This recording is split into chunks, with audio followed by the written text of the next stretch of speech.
তো আজ আমরা জানবো সেট থিওরি সম্পর্কে। খুবই ইম্পর্টেন্ট চ্যাপ্টার, ক্লাস 11-এর ফার্স্ট চ্যাপ্টার এটা। Set theory. What is set theory? Set মানে একটা তালিকা। বাংলায় যদি বলতে চাই, সেট একটা তালিকা। আমরা করি না, কোনো একটা জিনিস দরকার হলো যে ওই জিনিসটা একটা তালিকা তৈরি করে আনা, ঠিক আছে? ধরো তুমি ক্লাস 11 উঠেছো, নতুন বই কিনবে। তুমি তোমার স্কুলের স্যারদের কাছে ডিসকাস করে একটা বইয়ের তালিকা করবে যে এই বইগুলো আমার লাগবে। সেরকম একটা তালিকা, কোনো কিছু একটা জিনিসের তালিকা। কী তালিকা? আগে ডেফিনেশনটা লিখি, তারপরে বলছি। Set is a collection of well defined distinct objects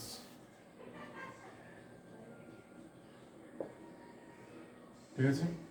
এটা তালিকা হবে কিসের? ওয়েল ডিফাইন্ড ডিস্টিংক্ট অবজেক্ট, ঠিক আছে? এরপর আমরা জানবো এই ওয়েল ডিফাইন্ড এর মানে কি। কালেকশন তো বুঝলাম, কোনো কিছু কালেক্ট করা, এক সংগ্রহ করা এক কাছে। ওয়েল ডিফাইন্ড এর মানে এটা কি? আচ্ছা, ওয়েল ডিফাইন্ড এর মানেটা কি জানার আগে জানতে হবে কোন জিনিসটা ওয়েল ডিফাইন্ড হবে না। সেটা ক্লিয়ার হলেই ওয়েল ডিফাইন্ড কোনটা হবে সেটা ক্লিয়ার হয়ে যাবে। সুস্পষ্টভাবে যেটা বর্ণনা দেওয়া থাকবে, সুস্পষ্টভাবে। ধরো একজন ক্লাস 7-এ পড়ছে, রাম, ঠিক আছে? আমি রামকে বললাম তুমি ক্লাস 7-এ যাও তোমাদের ক্লাসে, এবং একটা তালিকা আনো আমার কাছে তোমাদের ক্লাসের ইন্টেলিজেন্ট স্টুডেন্টের, ঠিক আছে? বোঝা গেল যে রামকে বললাম যে তুমি তোমার ক্লাসে যাও, তোমার ক্লাসে ইন্টেলিজেন্ট স্টুডেন্টের একটা তালিকা আমাকে এনে দাও। তাহলে রাম নাম কারো কারো লিখবে, আর আমি লিখছি রাম, সামের নাম লিখছে, তারপরে যোগুর নাম লিখছে, আর মিতার নাম লিখছে। ওর মতে, রামের মতে এই তিনজন ইন্টেলিজেন্ট ওদের ক্লাসে, ঠিক আছে? আমি এদের ক্লাসের আরেকজনকে ডাকলাম, ঠিক আছে? আরেকজন নাম কি বলতে পারি? বলতে পারি রমাকে ডাকলাম ওদের ক্লাসে, বললাম তোমার মতে তুমি যাও তোমাদের ক্লাসে 7-এই পড়ে, তোমাদের ক্লাসে ইন্টেলিজেন্ট স্টুডেন্টের একটা তালিকা আনো আমার কাছে। তখন রমা কি লিখলো? রমা এরকম লিখবে যে ঠিক আছে, ও সাম লিখেছে, মধু লিখেছে, আর গীতা লিখেছে। এখন দেখো, রামকেও বললাম ইন্টেলিজেন্ট স্টুডেন্টের একটা তালিকা আনতে ওদের ক্লাসে, স্যামকেও বললাম যে ওই একই ক্লাসের ইন্টেলিজেন্ট স্টুডেন্টের একটা তালিকা আনতে। তো এই তিনজন হবে, ঠিক আছে, সামটা একই আছে, কিন্তু এর মধু আর গীতা আছে, যদু আর মিতা আছে, তা আলাদা হয়ে গেল। কিন্তু আমি তো ইন্টেলিজেন্ট স্টুডেন্ট বলেছি, একই ক্লাসের আলাদা আলাদা কেন হলো? আলাদা আলাদা এই জন্যই হলো কারণ এটা সুস্পষ্টভাবে সংজ্ঞায়িত নয়, ক্লিয়ারলি বর্ণনা দেওয়া নাই। ইন্টেলিজেন্টের অর্থ বিভিন্ন মানুষের কাছে বিভিন্ন রকম হতে পারে, ঠিক আছে? কেউ ভালো ইতিহাস পড়তে পারে, আমার কাছে সে ইন্টেলিজেন্ট। কেউ ভালো অঙ্ক করতে পারে, অন্য কারো কাছে সে বেশি ইন্টেলিজেন্ট। কেউ খেলার মধ্যে ভালো ছক করে খেলতে পারে, তার কাছে সে ইন্টেলিজেন্ট। তাহলে এই ইন্টেলিজেন্টের ডেফিনেশনটা, সংজ্ঞাটা বিভিন্ন লোকের কাছে বিভিন্ন রকম। তাহলে যখনই এমন একটা কিছু ব্যাপার আসবে যেটা বিভিন্ন মানুষের ক্ষেত্রে বিভিন্ন রকম হবে, সেটা ওয়েল ডিফাইন্ড নয়, ঠিক আছে? সেটা ওয়েল ডিফাইন্ড নয়। যে এমন একটা জিনিস আমি করতে দিলাম যেটা যে করছে তার উপর নির্ভর করে, মানে যটা মানুষ থাকবে তার উপর নির্ভর করবে। ইন্টেলিজেন্ট এর জন্য একরকম হতে পারে, এর জন্য আরেক রকম হতে পারে, আমি আরেকজন কারণ তার জন্য অন্যরকম হতে পারে। তবে বিভিন্ন মানুষের ক্ষেত্রে ইন্টেলিজেন্টের সংখ্যাটা বিভিন্ন রকম। তাহলে এক্ষেত্রে এটা ওয়েল ডিফাইন্ড নয়। তাহলে ওয়েল ডিফাইন্ড কি হবে? আমি একই কাজ রামকে দিচ্ছি, আমি বললাম রাম তুমি তোমাদের ক্লাসে যাও, এবং যে 80%-এর অ্যাভাব নাম্বার পেয়েছে তোমাদের ক্লাসে, ঠিক আছে, এই পরীক্ষাতে, তাদের একটা সেট আনো, একটা তালিকা তৈরি করানো। রামকে কি বললাম, তোমাদের ক্লাসে যাও এবং যে 80%-এর বেশি নাম্বার পেয়েছে তাদের একটা তালিকা তৈরি করে আনো। তাহলে রাম একটা তালিকা তৈরি করলো, ঠিক আছে? কিছু স্টুডেন্টরা, আমি লিখছি না নামটা,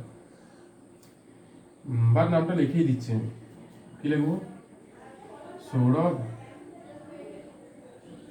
সৌরভ লিখলাম, সোমনাথ লিখলাম, কামাল, ঠিক আছে, জীবনদীপ, এদের নাম লিখা হবে। এই 4জন পেয়েছে 80% উপরে। খুবই এদের ক্লাসের পরিস্থিতি খারাপ, বেশি কেউ পড়তে পারেনি, তাহলে এই 4জনই 80%-এর এখন নাম্বার পেয়েছে। রাম ওদেরই নাম লেখা হবে। সে একই কাজ আমি রমাকে দিলাম, বললাম রমা, ও তো 7-এ পড়ে রামেরই, তাহলে আমি বললাম তুমিও যাও, যে তুমিও তোমাদের ক্লাসের সেম ক্লাস, 80% অ্যাভাব যে যে নাম্বার পেয়েছে তাদের একটা তালিকা তৈরি করানো। তাহলে রমা কি এই 4 জন বাদে আর কারো নাম লিখতে পারবে? কারণ আমি ক্রাইটেরিয়া বলে দিচ্ছি 80% অ্যাভাব, 80%-এর অ্যাভাব তো এর জন্য আলাদা এর জন্য আলাদা নয়, দুজনের জন্যই সেমই হবে, একই ক্লাস। তাহলে ইও নিশ্চয় সৌরভ, সোমনাথ, কামাল, জীবনদীপ, এদেরই নাম লিখবে, একই ক্লাস, 80% অ্যাভাব নাম্বার, 80% অ্যাভাব নাম্বার। এটাতে যেমন ইন্টেলিজেন্টের ডেফিনেশনটা এর জন্য একরকম ছিল, এর জন্য একরকম ছিল, আলাদা আলাদা তালিকা তৈরি করে এনেছিল, এটা তো আর আলাদা তৈরি করতে পারবে না। তাহলে 80%-এর উপর নাম্বার তো এটা তো একদম বলেই দেওয়া আছে পার্টিকুলার, ঠিক আছে? তাহলে এই যে জিনিসটা 80%-এর অ্যাভাব নাম্বারের একটা তালিকা তৈরি করানো, এটা কিন্তু নির্দিষ্ট, রামকে বল, রমাকে বল, বা বাকি ওদের ক্লাসে যারা যারা আছে, বা ওই স্কুলে যারা যারা আছে এই ক্লাসের জন্য সেমই নাম হবে, এর বাইরে একটা হবে না, এর কম একটা হবে না, বেশিও একটা হবে না। স্পষ্ট বোঝা গেল? এই জিনিসটাকে বলা হচ্ছে ওয়েল ডিফাইন্ড, যে সুস্পষ্টভাবে এটা বর্ণনা করা আছে, ঠিক আছে? আমি আরেকটা উদাহরণ দিয়ে বলছি। মোটামুটি এই পৃথিবীর মোটামুটি যারা ইংরেজি ভাষাটা জানে প্রত্যেককে যদি বলা হয়, ঠিক আছে, যে তোমরা ইংরেজির যে ভাওয়েলগুলো হয় ইংরেজি অ্যালফাবেটের, তার একটা সেট তৈরি করা, তার একটা তালিকা করে আনো, ঠিক আছে? ইংরেজির ভাওয়েলের তালিকা তৈরি করানো, কি লিখবে? এই পৃথিবীর বা মোটামুটি যারা ইংরেজি জানে প্রত্যেকেই তো এটাই লিখবে না, যে এ, ই, আই, ও, ইউ। না এমন কেউ আছে যার জন্য ভাওয়েলের সংখ্যা 6টা বা 7টা বা 8টা? তা তো নয়। ভাওয়েল বা ইংরেজি স্বরবর্ণতেই 5টাই হয়, সে আমি লিখি বা আমার পাশের বাড়ির কেউ লিখুক বা এই বাইরের দেশের কেউ লিখুক। তাহলে এটা হচ্ছে সুস্পষ্ট সংজ্ঞায়িত, যেটা সবার জন্য সেম।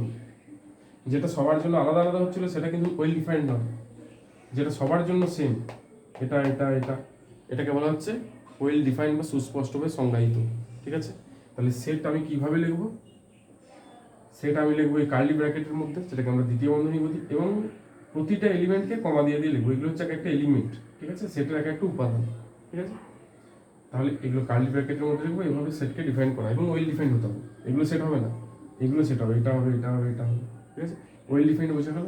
ডিস্টিংক্ট, দুটো এলিমেন্ট, যে কোনো দুটো এলিমেন্ট একই হবে না। আমি এরকম লিখবো না যে এ, ই, আই, ও, ইউ, একটা উপাদানকে দুবার কেন লিখবো? হবে না, একটা এলিমেন্ট একটা উপাদান একবারই লিখবো।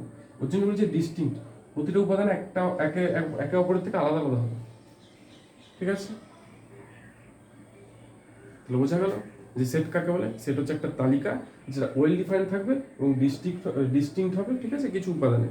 সেটা যেরকম হতে পারে, আমার ক্রাইটেরিয়ার উপর নির্ভর করছে যে আমাকে কি রকম কন্ডিশন দিচ্ছে তার উপরে। বোঝা গেল? ঠিক আছে। আচ্ছা, সাধারণত সেটকে ক্যাপিটাল লেটার দিয়ে ডিনোট করা হয়, ঠিক আছে? ক্যাপিটাল লেটার দিয়ে, এ দিয়ে হতে পারে, বি দিয়ে হতে পারে, সি দিয়ে হতে পারে, বা ক্যাপিটাল এক্স, ক্যাপিটাল ওয়াই, ঠিক আছে, এভাবে। আর যে সেটের এলিমেন্টগুলো সেগুলোকে সবসময় কি করা হয়?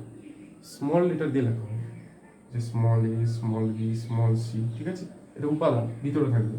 আর এগুলো হচ্ছে সেট, মানে সেট আমি যে সেটটাকে ডিফাইন করবো এ দিয়ে করবো, যে এ একটা সেট যেটা হচ্ছে ইংরেজি স্বরবর্ণ বা ভাওয়েলের সেট, যেটা হচ্ছে এ ইকুয়ালস টু কার্লি ব্র্যাকেটের মধ্যে উপাদানগুলো এ, ই, আই, ও, ইউ।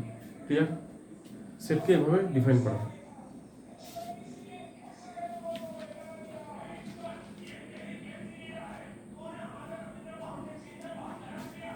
ঠিক আছে? এবং সেটকে লেখার অনেক পদ্ধতি আছে, সেগুলো নিয়ে আলোচনা করছি।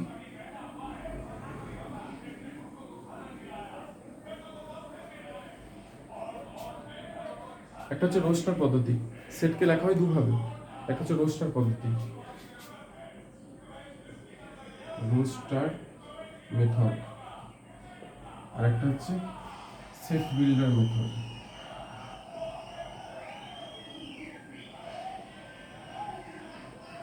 দুটো পদ্ধতি, একটা হচ্ছে রোস্টার মেথড, একটা হচ্ছে সেট বিল্ডার মেথড।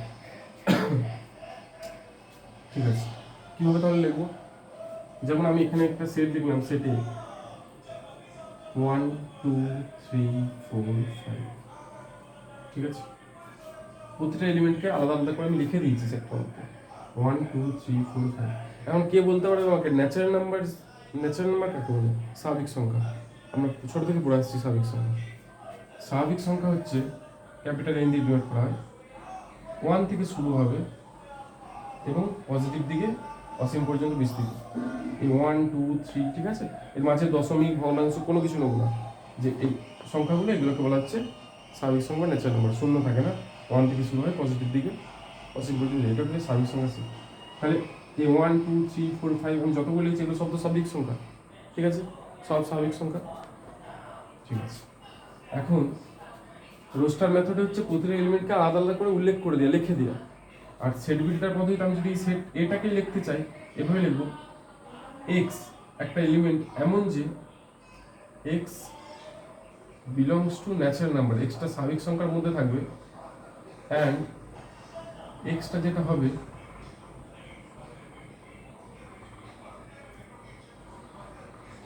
পাঁচের থেকে ছোট হবে বা পাঁচের সমান হবে। দেখো এইটা লিখেছি 1, 2, 3, 4, 5, প্রতিটা এলিমেন্টকে আলাদা আলাদা করে লিখে দিয়েছি। আর এখানে শুধু আমি জাস্ট এটা কন্ডিশনগুলো তুলে দিয়েছি যে এক্স একটা এলিমেন্ট এমন যে এক্সটা স্বাভাবিক সংখ্যার মধ্যে থাকবে এবং এক্সটা পাঁচের থেকে ছোট হবে বা পাঁচের সমান হবে। তার মানেই তো বোঝাচ্ছে 1, 2, 3, 4, 5 প্রতিটা এলিমেন্ট যে পাঁচের সমান বা পাঁচের ছোট কটা এলিমেন্ট হয় স্বাভাবিক সংখ্যার মধ্যে? 1 থেকে শুরু হবে, 1, 2, 3, 4, 5, 5 পর্যন্তই যাবে, কারণ এটা পাঁচের থেকে ছোট এবং পাঁচের সমান হবে বলেছে, ঠিক আছে? তার মানে এই সেটটাকে আমি এভাবেও ডিনোট করতে পারি। তাহলে এটা হচ্ছে রোস্টার পদ্ধতি, যদি প্রতিটা এলিমেন্টকে আলাদা করে উল্লেখ করে দিই। আর এটা হচ্ছে সেট বিল্ডার পদ্ধতি, যেটা যদি এলিমেন্টগুলোর যে ক্যারেক্টারিস্টিক্স সেটাকে উল্লেখ করে দিই। ক্লিয়ার? এটা হচ্ছে রোস্টার আর সেট বিল্ডার। আমরা বেশিরভাগ অঙ্ক সেট বিল্ডার পদ্ধতি দিয়ে করবো, কারণ অনেক সেট আছে যেগুলো অসীম অসীম পর্যন্ত বিস্তৃত। তাহলে তুই সব এলিমেন্টগুলোকে লিখবি করে, তোকে এটা দিয়ে লিখতে হবে, ঠিক আছে? তাছাড়া অঙ্কের ক্ষেত্রে এটা সুবিধা, একটুকুর মধ্যে হয়ে যাচ্ছে। তো ওই জন্য সেট বিল্ডার পদ্ধতিটা আমাদের বিভিন্ন অঙ্ক করতে কাজে লাগে। আজকে এইটুকুই থাক, পরবর্তীকালে আর একটু আলোচনা করে দেবো, দিয়ে আমরা প্রবলেম কিছু সলভ করবো।